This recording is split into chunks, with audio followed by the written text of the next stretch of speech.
Hi Pisces, here is a general look at your solar chart for June 2016, and Diana's still tucked up in a cozy little camper van in the orange producing area of Spain. So there's beautiful orange blossom perfume wafting on the wind, and then there's the sea, the smell of the sea and the Mediterranean pines, and they're all kind of muddled in together, and it all fits in that perfect way that only nature can create. So it's quite a treat to be here. Now, I just want to mention we have some uncertainty wafting around. There's this long-running transit of Jupiter Neptune due to finish. It'll dissolve away in the first few days of June. And then we have Saturn coming in to get our feet more on the ground with some facts. So it's not going to be incredibly sort of secure and with lots of definition, but it'll be more, it'll be clearer. Anyway, so yeah, Neptune, your ruling planet, and Jupiter have been riding high, idealizing, maybe over-idealizing this or that or the other person or direction for quite some time now, failing to see somebody as they really are, warts and all, or something as it really is, warts and all, and expanding too far too fast. That's some of the ways it can work. There's another set of ways it can work. It depends on where these planets were when you were born, what angle they were to each other, what angle they are to natal planets and important points now. But in a general sense, this is extremely high-level healing, visionary, imaginative, idealistic, promising the moon, or promising, more than the moon, but actually perhaps not being able to follow up and deliver. So this is the danger with this one here. It hasn't got its feet on the ground, but it's wonderful for imaginative work, artistic work, healing, spiritual work, any work where you are really putting yourself out for others in a big kind of a way. But now we have Saturn coming in, bringing in the common sense side of things. So we've got all these dreams and idealizations, and then this is bringing us more down to earth. So now we can strive to be more realistic, but not to get pessimistic, because one of the things that Saturn can bring is in its wake, or in her wake, is kind of fretting, imagining the worst, just getting it kind of gets a grip of us, that one. And then of course others who, if it's in their interest to put the fear into us, will press that fear button more and more and more and say, if you make this decision or if you go this way on this, then all these awful things are going to happen. And another way, of course, it can be where we are so busy, because it tends to narrow things down a bit, Saturn, so busy narrowly believing that there is only one right way, that we actually ignore other possibilities as well. So these are dangers, but they're not, they're not mandatory. We can always find a loophole or a way around them.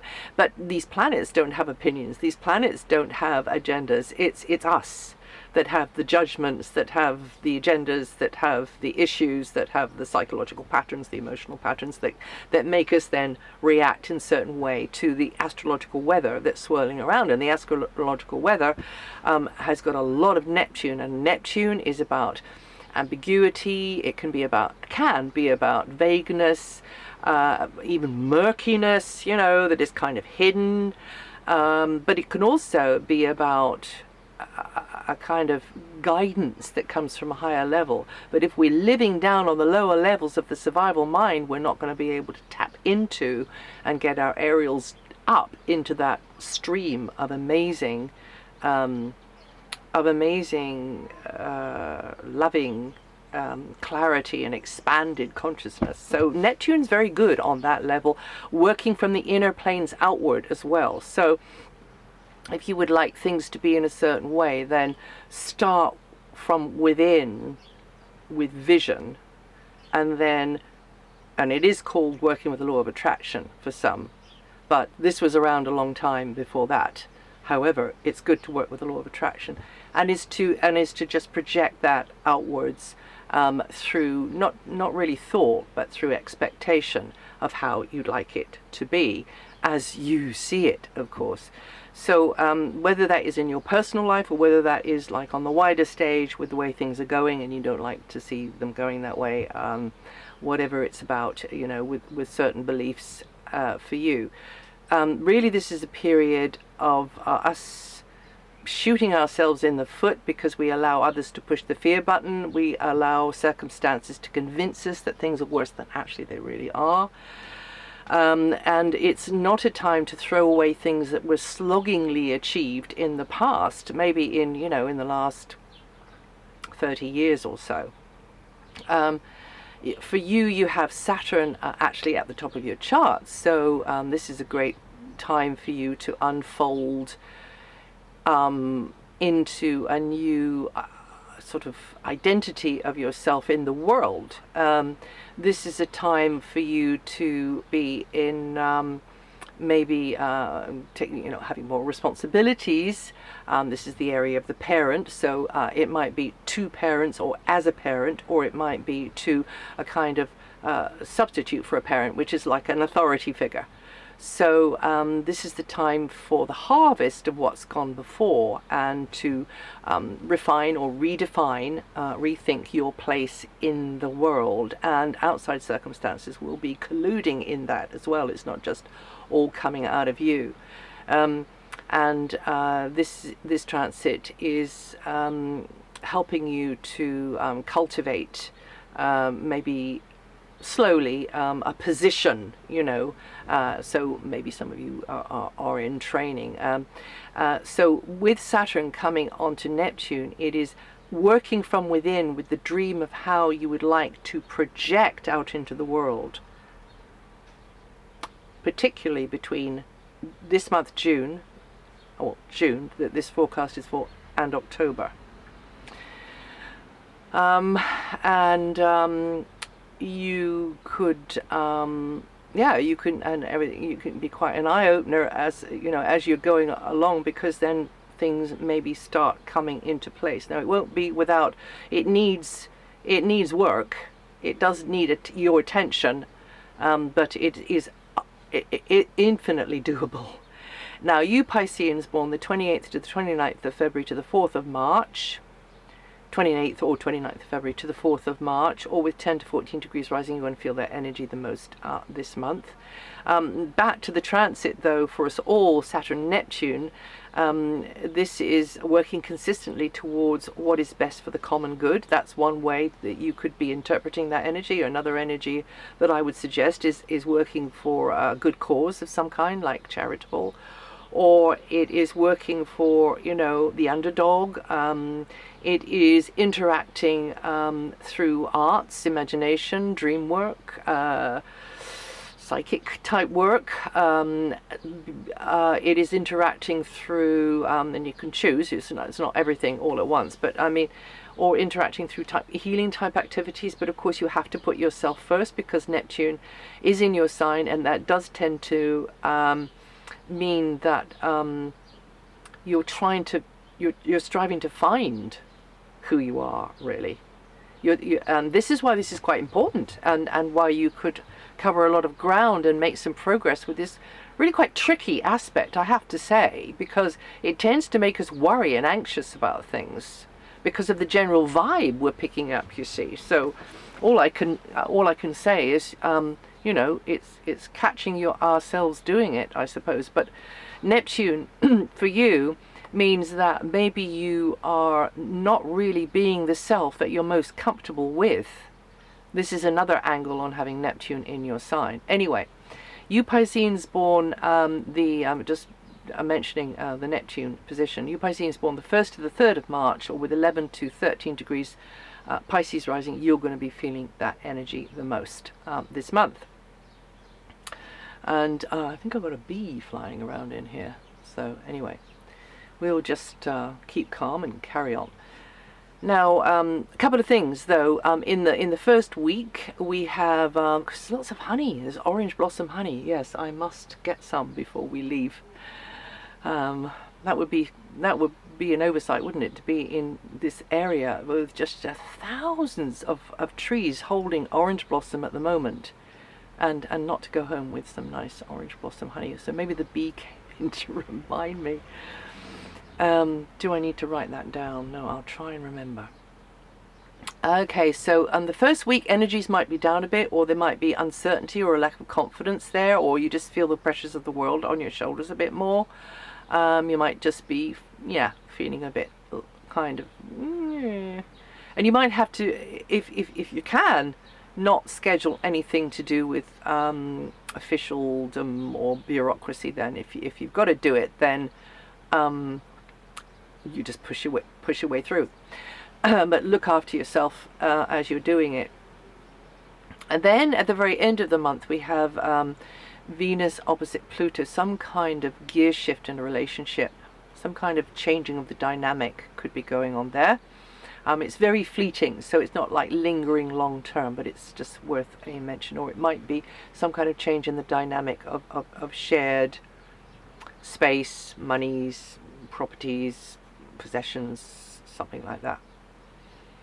But you feel it, you do feel it. So anyway, until the 21st, your attention could be very much on the base of operations, family matters, or property, or property matters, place on the map. It's a good vibe actually, because Venus is in with the Sun until the 18th, so that puts a very friendly, sociable light on the foundations of your life, to do with family, but also to do with kind of neighborhood, or neighborhood. And it might mean that there's more people coming into your home, or maybe you go in more into other people's homes. And just providing a space for people in some way. So it's a good time to settle a feud as well. It's a good time for a property transaction actually, but you need something else to be backing that up. You need a few other things going on, and we do have Mars going retrograde. So I should have mentioned that Mars is going retrograde at the moment, and that means that this is not a time for a major offensive, not like a major challenge. If somebody throws down the gauntlet to you, then that's good, because it's likely just to kind of be a bit of a damp squib, a kind of fizzle out. But don't you do it, or rather, do what you like. But the astrology might be a guide for you. So, and if you do it, then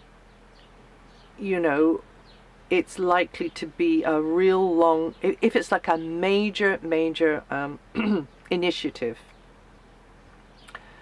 that you launch, it's not likely to be as successful as if you did it after the 29th. So a decision or an action you take like that, for like a major move, or kind of confrontation even, is better after the 29th. If it's made under the transit of Mars, then it could be like that firework in the bag that didn't go up very high in the sky, as high as it was meant to, because Mars is lacking sharpness going retrograde. Mars is lacking its explosive quality going retrograde, so which is quite good from other points of view, like strategies, and